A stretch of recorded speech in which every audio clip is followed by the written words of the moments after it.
It was at this moment that he knew. He fucked up.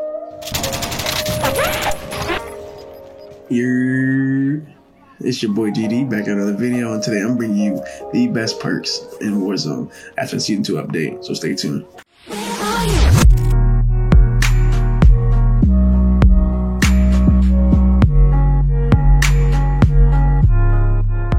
Season 2 has shaken up the whole COD ecosystem, and everyone is searching for what perks to use, what loadouts they should, what attachments got changed, and I'm gonna bring you all the information in this series. If you enjoyed this video and get any value out of it, make sure you like this video up. We're gonna set a 20 like goal for this video. You guys been killing it the last couple of videos, so let's see if we can hit that. We're gonna start by going over what perks you shouldn't use for each category, and we're gonna finally wrap it up with what everyone came here for, the meta loadout. We're gonna debate in the comments. I know everyone has their different tastes and flavors of what they like to use in Warzone, so we got that debate in the comments, man. Hey, tell me what you like to use in Warzone. Alright, so let's get into it. Perk 1, perks to avoid completely. Double time. This perk is meant to get you places faster by increasing your tactical sprint time, but you absolutely don't want to be caught tactically sprinting when you're in a gunfight. If you do want to move faster, vehicles exist. Helicopters, cars, all that stuff, they exist. We don't want to push by yourself anyway, so running faster than your teammates, probably not the best idea.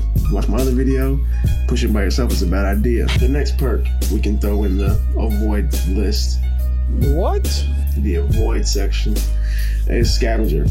There's really no need for resupply. Once you kill a team, which is what we do here, we get these kills in high gameplay, you just get the loot off the dead bodies anyway. You get their ammo and all that stuff, so there's really no need for even having scavenger. The next perk to avoid, cold-blooded. No one really uses thermals anymore. Season 1, everyone used thermals in Season 1. HDR thermal was probably the toughest sniper in the game. But now that they kind of nerfed thermals and no one really uses them anymore, I know in my loadouts I don't use them. So cold-blooded, pretty much useless. Not gonna help you win any more gunfights. Not gonna help you get the advantage on your opponents. So I'd avoid it at all costs. The next perk we're gonna discuss, kill chain. Throw that bad boy right over there into the avoid column because no one even uses kill chain. Okay.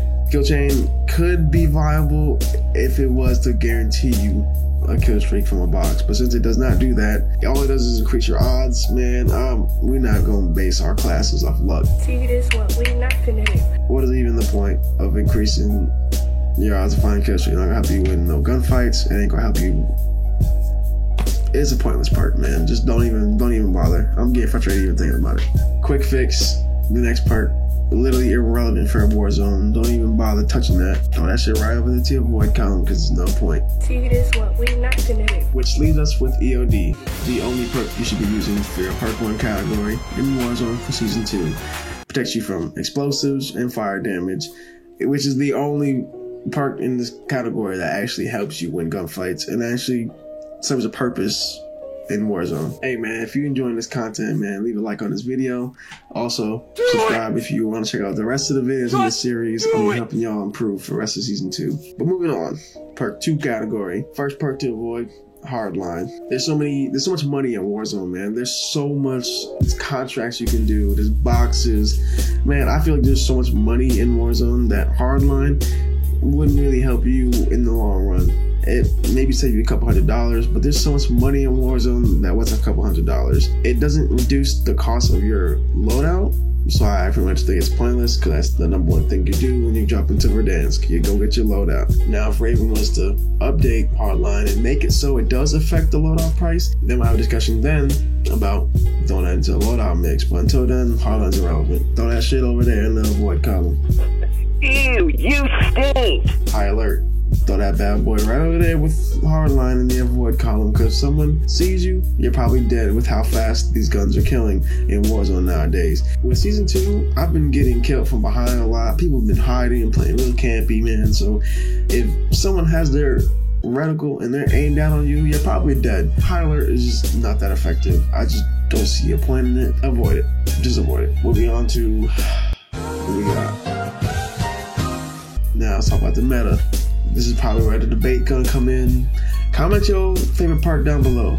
because I want to give y'all the best loadout possible, right? So there's a couple ways going about it. I personally use overkill first, and I get both my guns I'm going to use for the rest of the game. Get both my metal get my metal loadout out. Oh, brother, this guy stinks! Pretty much, right? So I get my sniper, my SMG or sniper FFAR first. It's overkill. You can get 2 weapons. There's nothing better than that, right? So that's the first. Restock. I've been seeing a lot of high level players use restock lately, as stun grenades are so strong, bro. If you're stunned in a room, you're pretty much dead. So I've seen a lot of players use that strategy. You know, get restock so they can replenish your stuns, get more stuns. Every gunfight they're using a stun, and they're wiping teams. So this is only for my really aggressive players. I would only recommend restock if you're using vehicles and pushing around the map for real high kill gameplay. Then I recommend you use restock. Now for my snipers and more passive players, maybe you're not running around the map doing guns blazing, that's when I recommend Ghost. Ghost is crucial for keeping you off the radar.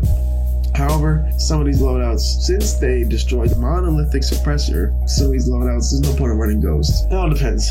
It depends on your playstyle. Those 3 perks are the perks you can use, right? This is where the debate comes in on playstyle and what guns to use. Perk 3, moving on. Perks you should avoid: tune up, reviving faster, don't go down, tell your teammates to not die. That's too easy!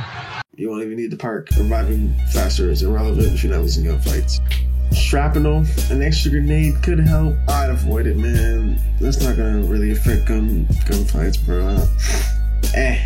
That's how I feel about shrapnel. Yeah. Battle hunt. What? Battle hardened. I can see why people use it, but I'd avoid it. Spotter, I think it's a fun way to play, but I mean, if I usually just see claymores and bouncing bay, I'd just blow them up, honestly.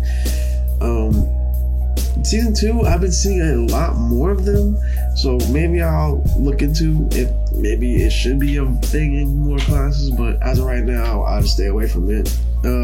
Interesting. Tracker's an interesting one because I think it falls into the category of maybe one player on a team should run Tracker and the rest should just run meta, which I'm gonna get into in a second. But I feel like enemy footsteps, it could help. It can help in gunfights. It really, if someone's running from you, chasing them down, that helps. But other than that, I don't think it really affects gunfights that much. I could see a situation where one player is running Tracker on a team, and hey, he's running, broke his shield, he's running.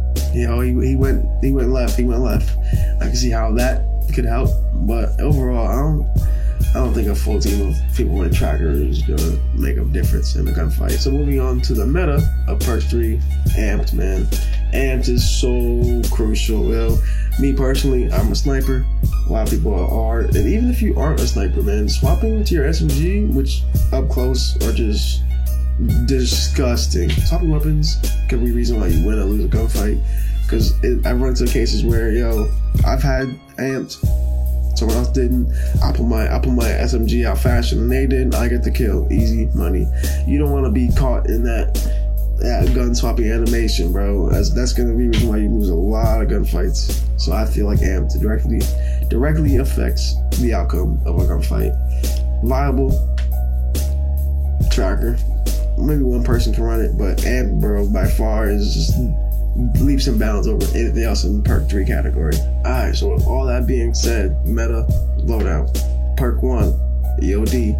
Perk 2, Overkill. Second loadout, get your Ghost. Perk 3, we have to go with that Amp, man. Swap weapons faster. So, hey, thank you for checking out this video. If you enjoyed, like it up. If you want to see more content, find your way back. Subscribe down below. And your boy's out, man. Love y'all.